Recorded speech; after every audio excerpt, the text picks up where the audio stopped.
कौन है? कौन है जिसने हमारी नींद खराब करने की हिम्मत की? काऊ काऊ। अरे ओ काले कलूटे कौवे, अगर जान प्यारी है तो उड़कर चला जा कहीं, वरना यहीं तेरे प्राण ले लूंगा। राजा विष्णुदत्त गुस्से में बड़बड़ाता रहा, लेकिन उसके आराम कक्ष की खिड़की पर बैठे कौवे पर कोई फर्क नहीं पड़ा। वो पूरी जोर से अपनी काऊ काऊ करता रहा। दूसरी तरफ राजा विष्णुदत्त भी कम नहीं था। असल में वो इतना खड़ूस था कि उससे राज्य की जनता भी परेशान थी। वो हर छोटी बात पर गुस्सा हो जाता और कभी भी किसी को भी कुछ भी सजा दे देता था। उस दिन भी राजा विष्णुदत्त उस कौवे की काऊ काऊ पर कुछ ज्यादा ही नाराज हो गया। दरअसल खिड़की पर बैठा वो कौवा बहुत प्यासा था और बार बार पानी मांग रहा था। राजा ने अपने सिपाहियों से उस कौवे को बार बार वहाँ से उड़वाया, लेकिन प्यासा कौवा बार बार खिड़की पर आ जाता और लगातार काऊ काऊ करता ही रहा। और बस इसी बात से राजा बुरी तरह झल्ला गया। अच्छा, तो तू ऐसे नहीं मानेगा तो ठीक है, फिर अब मेरे हाथों मरेगा तू, काले कौवे। इतना कहकर राजा विष्णुदत्त ने अपना तीर कमान उठाया और कौवे की तरफ एक तीर चला दिया। कौवा खतरा भांपकर वहां से उड़ पाता उससे पहले ही राजा का तीर उसके सीने पर जाकर लगा। तीर लगते ही कौवा खिड़की से अंदर फर्श पर गिर पड़ा। अब कर काऊ काऊ, कान फाड़ दिए कमबख्त ने। राजा विष्णुदत्त कौवे को मारने के लिए उसकी तरफ तलवार लेकर दौड़ा, लेकिन उससे पहले किसी तरह हिम्मत जुटाकर कौवा उठा और पूरी ताकत लगाकर वहां से उड़ गया। किसी तरह से गिरते पड़ते कौवा जंगल में पहुंचा, जहां कौवों की पूरी बस्ती थी। और फिर काऊ काऊ, ये क्या हो गया कल्लू चाचा? आपको ये तीर किसने मारा? काऊ, अरे बेटा, सुना था कि राजा विष्णुदत्त बहुत खड़ूस है, पर आज देख भी लिया। मैं तो बस पानी की उम्मीद में उसकी खिड़की पर जा बैठा, और देखो उसने ये क्या किया मेरे साथ। अरे वो तो मेरी तरफ तलवार लेकर दौड़ा था। मैंने बड़ी मुश्किल से अपनी जान बचाई है बेटा, पर लगता है मैं बचूंगा नहीं। बहुत दर्द हो रहा है। ऐसा मत कहो कल्लू चाचा, और हद हो गई। हम तो दिन भर काऊ काऊ करते हैं, हर किसी के घर जाकर बैठते हैं, पर हम पर तो कोई ऐसे तीर नहीं चलाता। आप पर ये तीर चलाकर उस राजा ने बिल्कुल भी ठीक नहीं किया। उसे इसकी सजा भुगतनी होगी। कमल कौवे की बात सुनकर बाकी के कौवों को भी गुस्सा आ गया और सभी कौवे कमल कौवे की बातें ध्यान से सुन रहे थे। तभी कल्लू कौवे की तबीयत बिगड़ने लगी।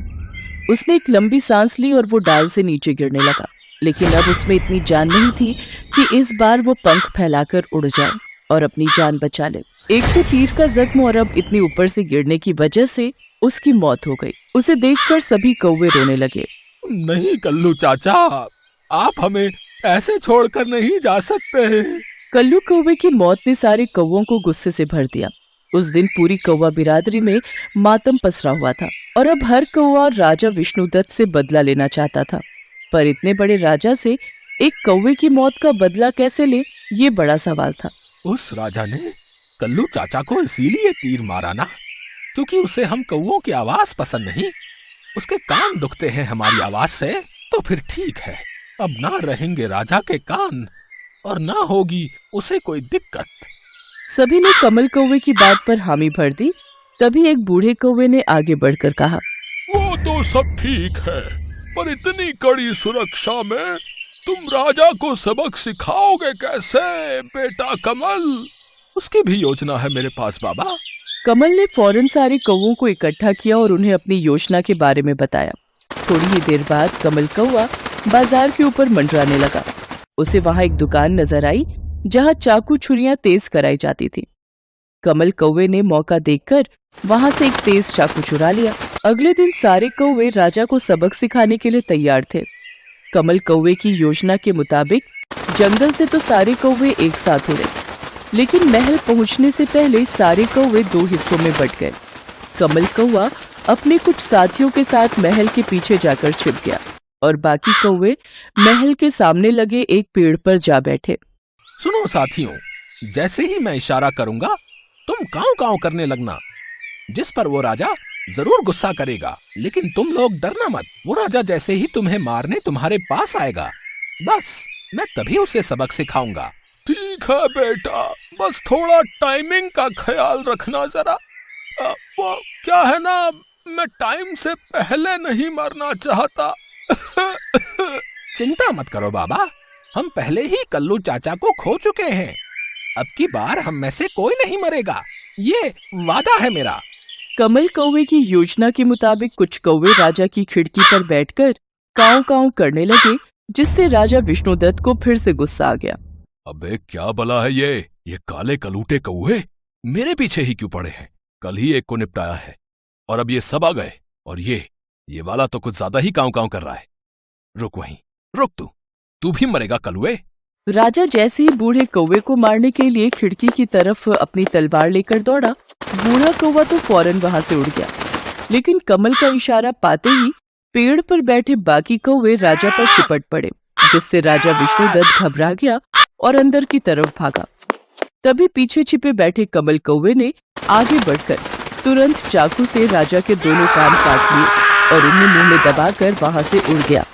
अरे मैया, अरे कान काट लिए, अरे मेरी मैया, कौवा ये तुमने क्या किया? बिना कान के राजा बना दिया रे। अरे तुम कौवे हो कि जल्लाद? अरे ओ कलुओ, मेरे कान वापस करो, मैंने कहा फौरन लौटाओ मेरे कान। कमल ने राजा के दोनों कान काट लिए थे। वो उसके दोनों कानों को मुंह में दबाए महल के सामने वाले पेड़ पर जाकर बैठ गया और फिर बूढ़े कौवे ने जाकर उस भाई मान गए बेटा तुम्हें, पर एक बात तो बताओ, अब इन कानों का तुम करोगे क्या? कुछ नहीं, देखो ना बिना कान के राजा कितना तड़प रहा है, उसे थोड़ी देर ऐसे ही रोने दो, बाद में मैं उसके कान उसे वापस कर दूंगा। है पागल हो गया है क्या? है वो राजा तुझे छोड़ेगा नहीं बे। और जब कान वापस करने ही थे तो हमारी जान की बाजी क्यों लगाई तुमने बेटा? चिंता मत करो बाबा, राजा को उसके कान मिलेंगे जरूर, पर इतनी आसानी से नहीं।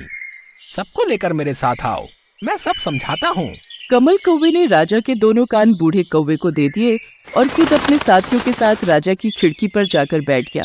कमल कौवे को देखते ही राजा उसे पहचान गया और वो उससे डरकर पर्दे के पीछे जाकर छिप गया। अब ये तो फिर से आ गया, अब की बार पता नहीं क्या काटेगा।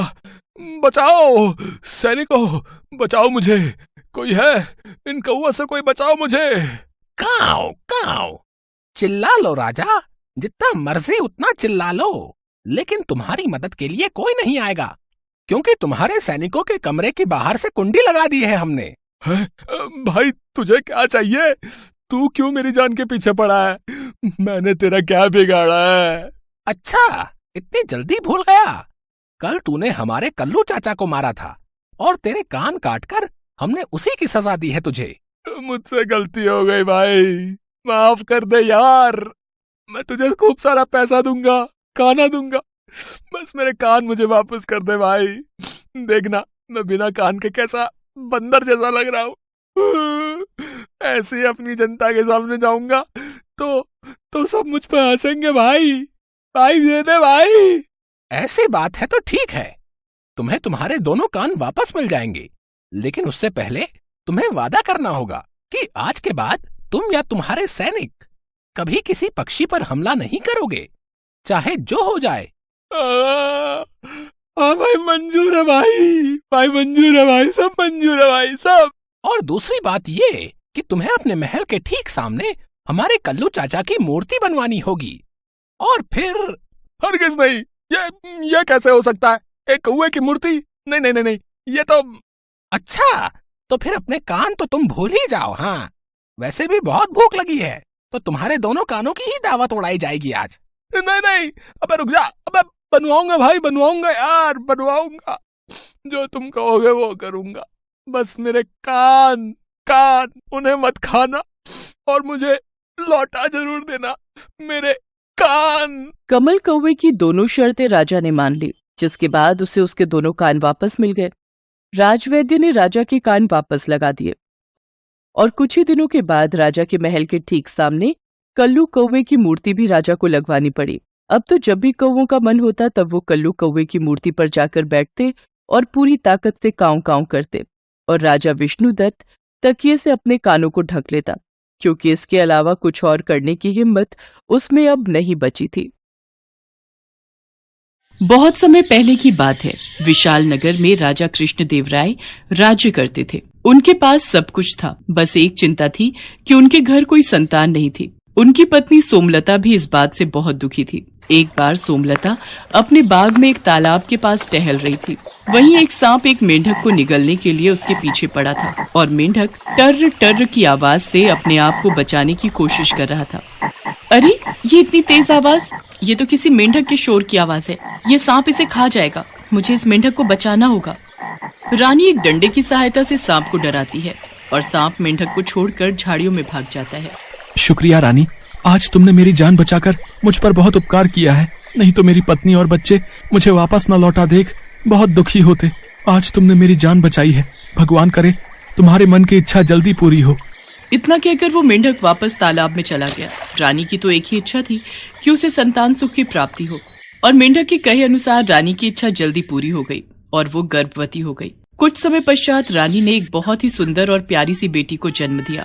महारानी, हमारी बेटी के नामकरण समारोह में हम दूर दूर के राज्यों में सभी को आमंत्रित करेंगे। इसके अलावा मैं चाहता हूँ हम परीलोक की सभी परियों को अपनी बेटी को आशीर्वाद देने के लिए आमंत्रित करें।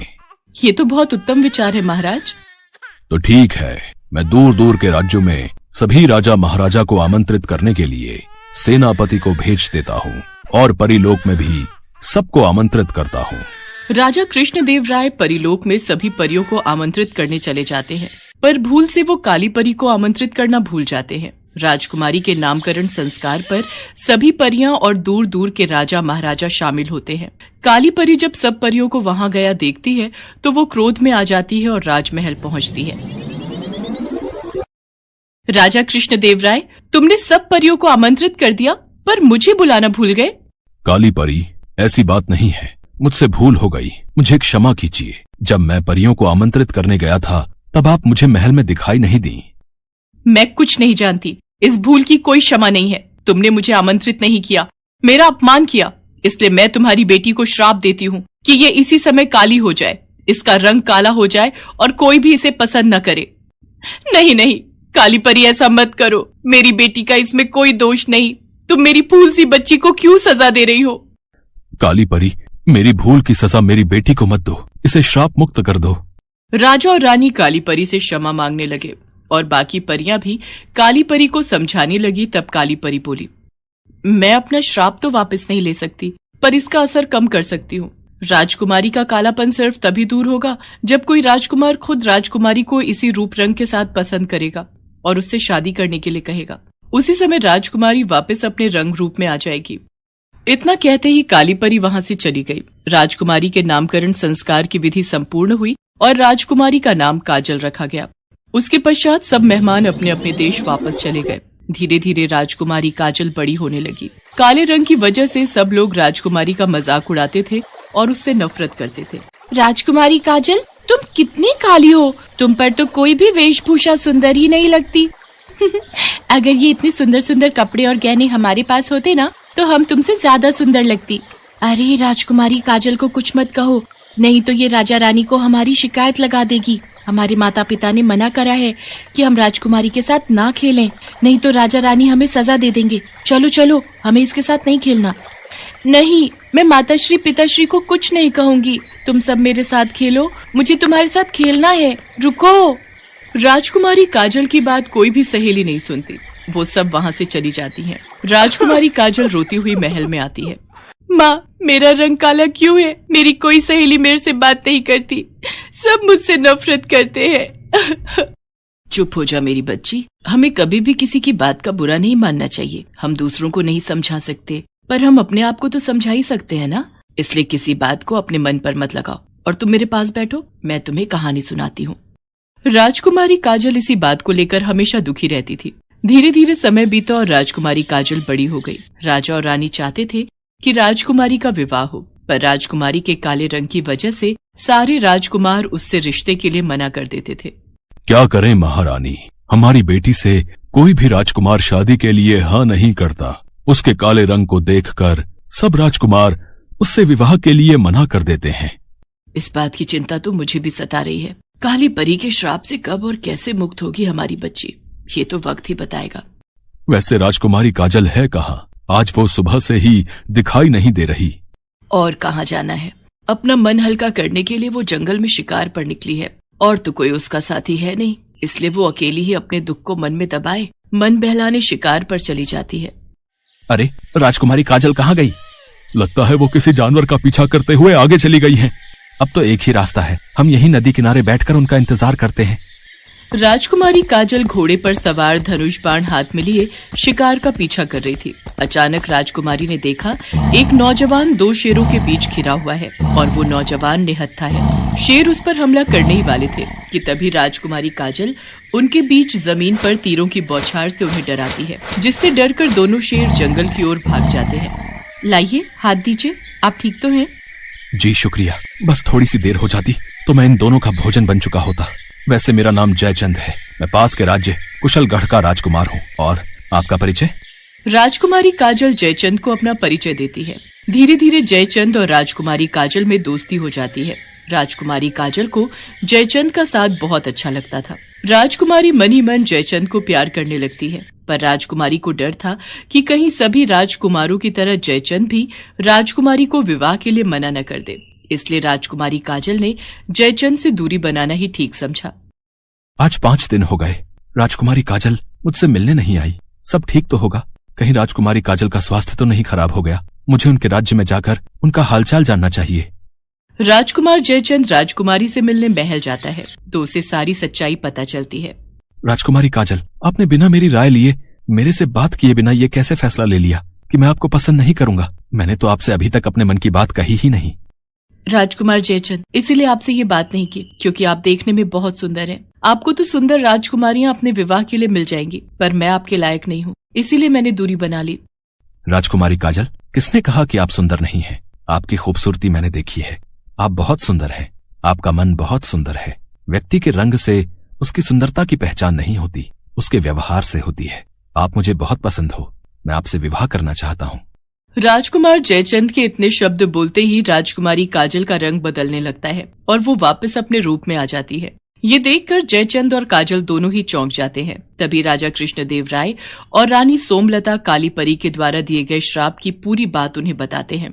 इसके पश्चात शुभ मुहूर्त में राजकुमारी काजल का विवाह पड़ोसी देश के राजकुमार जयचंद के साथ धूमधाम से संपन्न हो जाता है और खुशी खुशी राजकुमारी काजल अपने ससुराल विदा हो जाती है। हेलो दोस्तों, कैसे हैं आप सब? हमारी कहानियाँ देखने के लिए हमारे चैनल को सब्सक्राइब कीजिए और हाँ, बेल आइकॉन पर क्लिक करना मत भूलिएगा।